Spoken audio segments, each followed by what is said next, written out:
Okay, now in this video, instead of going in sequential order and jumping over to this number swapping tab, we're gonna kind of just skip ahead just a little bit over to the phone numbers tab because I wanna get you up and running as quick as possible. And the two features in between here, number swapping and form submission calls, are optional features. And they're powerful features nonetheless, but I do want to get you up and running as quick as possible. So we're going to go ahead and we're going to jump over to the phone numbers tab. And we have the option in the phone numbers tab, now that we have a Twilio account connected to here, to either import an existing number if we click that from our Twilio account. So if you already have numbers in Twilio that you've purchased or that you maybe ported in, which I'll show you how to do in a future video, like if you're on another call tracking platform and you're switching away from them, you certainly can port your numbers over to Twilio ahead of time and then you can import them in your account, which would be as simple as coming on the phone number you want and clicking import. But we can also buy a new phone number, and that's probably what most of you are going to do when you're coming into this software here, is you'll probably be buying a new phone number. So if we click buy new number, we have the option here to select local, which would mean, you know, like a city or town or whatever, like it's local to the area, or toll free, which would be, you know, more like an 800 type number, like 1-800 or 1-888, or I think there's like 866 as well. You get the point. So we're going to do local phone number. We have the option to search by the number, the area code, or whatever state it's in. I'm going to just do area code, and I'll select the area code 262. And I'm going to go ahead and hit search, and Dialhawk is going to search now. It's pulling this from Twilio, and what it did is it gave us a bunch of list of phone numbers that we can choose from Twilio that have the area code 262 in it. And it, of course, will tell you the location of where this phone number is located in. If you're looking for something in a specific location or near a location, you can, you know, you have that there. And it also tells you the price, which for in most cases is going to be $1 if it's a local phone number. And again, this is charged to your Twilio account. So when you set up Twilio integration, I believe it was in video number 4, you linked up a credit card there. It's going to just charge $1 to your credits. And it's $1 a month to keep that number if you decide you want to keep that number going. So from this point, we would select the number we want. If I want this one, I'll just click buy. It's going to give us a warning, you know, that you'll be charged $1 per month on your Twilio account. Are you sure you want to do this? We'll click yes, and we're going to go ahead and buy the number. So now it's going to show the number in our account, and we have not only the number, but there's a friendly name as well. So let me show you how to actually go and set this all up and configure the number. So we're going to come over here, we're going to hit edit, and we can change this friendly name to something, whatever it is that we want. Maybe we decide that this is going to be the tracking phone number that's going to go on our client's business cards. We could type business cards to that phone number, and let me save it just to show you what it does. You know, now it changes the friendly name to business cards. So you could see how this would be helpful as we start to bring on clients. You know, we could have a number for their business cards, a number for their, you know, Facebook page, a number that goes on their website. It could get really helpful to be able to track all different sources. Or maybe this is going to be my Google My Business phone number that has everything to do with Google rankings. So you get the point. I can do whatever I want here and put a friendly name on it. Maybe you're working with a client who has multiple websites. You know, they're one client, they pay you one bill every month, but they have multiple websites and they want to track them all separately. You have the option to do that. Or if it's for your personal, you know, maybe you're doing lead generation or rank and rent.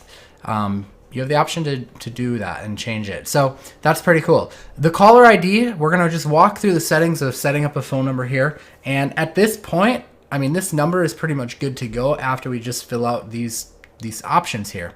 And you're good to go. And Dialhawk is set up. And there's other things you can do, which is what we'll talk about. But you will be functioning. So caller ID, you can have this display to the person. So to yourself, if you pick up the phone, or your client, whoever's getting the phone call, as the person dialing. Or if you want, it could be the tracking number. It'll show the tracking number. That can be helpful so that they know to pick up the phone, like, oh yeah, this is coming from one of my tracking numbers, I better pick this up. So it just depends what you want to do. You can have email notifications turned on. So you could put in, you know, whatever their email is. We could just say test@test.com. And this will notify them then whenever there's been a call completed or a new voicemail if you choose to do that. It just depends on how you set it up. So that's good. We'll go ahead and save those changes. And also we'll go in and we'll set up the forwarding option. So again, I'm just coming in, I'm clicking edit, and we'll go over to forwarding. So we have 3 different forwarding options. So what this means is that when someone calls this phone number, it's going to forward to whatever phone number you put in here. So if you're forwarding it off to a certain client, you can put their phone number in here, just like that. But the cool part is, if you just want a single number, that's fine. You just save your changes, you're good to go. But the cool part is that we also have the option where you can put in multiple numbers. So let's put in another phone number here. And we have the option where you can ring, if someone calls your tracking phone number, you can have it ring all of these numbers at once that are in this box, and whoever picks it up first will get the call. The other option you can do is you can have it ring the first number that's in the box here, and if they don't answer, it'll move on in sequential order to the next person in line. So it can be helpful if you're working with someone or if it's for yourself, and they have like a line of people who are able to receive calls. You can put them all in there. In most cases though, we just are usually using an office number, so I'll just do single number. And then we have the call features tab. And again, don't forget to save your changes when you're done. You don't have to do it right now. You can fill out all 3 tabs first, but when you're done, make sure you definitely save all those changes. So the call features tab is where it starts to get really powerful. We can enable call recording. Make sure you check with state and local laws on this for call recording. We do have something where it's called a welcome feature, where you could put something in here. It's a text-to-speech box where you could say, all calls are recorded for training purposes or something like that. If you wanted to put some kind of notification in there, you could do that under the welcome feature.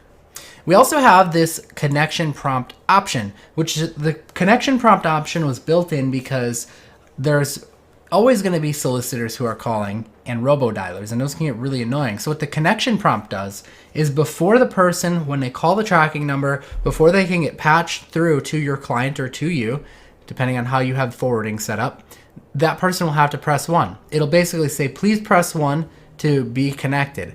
So when they press 1, then it'll be patched through. What this does is this stops robo-dialers because obviously they can't press 1. They're just like a robot. So I usually turn this feature on a lot just to eliminate solicitors out of the equation, especially for stuff I'm doing with lead generation. It's just really helpful. The whisper feature is a really powerful feature. What this does is when the call gets forwarded over, the person who you're setting this up for, who you're tracking calls for, before they get connected with the person who's calling, you could have this say, this lead was provided to you by John, or whatever your name is. This could be a great way to land clients if you're doing a site that you've ranked and you're renting out, or you're trying to sell leads to, if you're doing lead generation.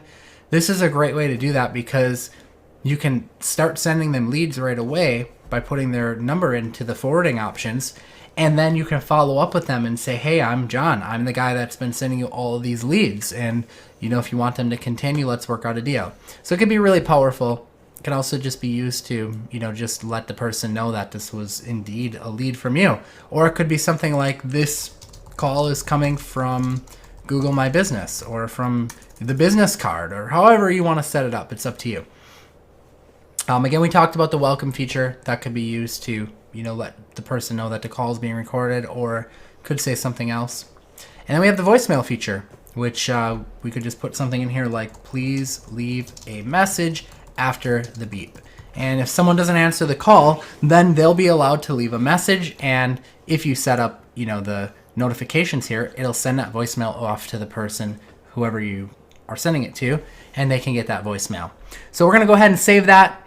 At this point, we are completely set up. You've learned now how to set up the settings in Dialhawk. You've learned how to integrate your mailing integration, payment integration, Twilio integration. You've learned how to create a new campaign, which in this case we call towing. And you've learned how to buy or import an existing number from your Twilio account and configure it completely. So you're ready to go at this point. You can start tracking calls. Throughout the next series of videos coming up here, I'm going to show you how to take advantage of all of the other features that are built into Dialhawk so that you can really, really leverage this powerful software.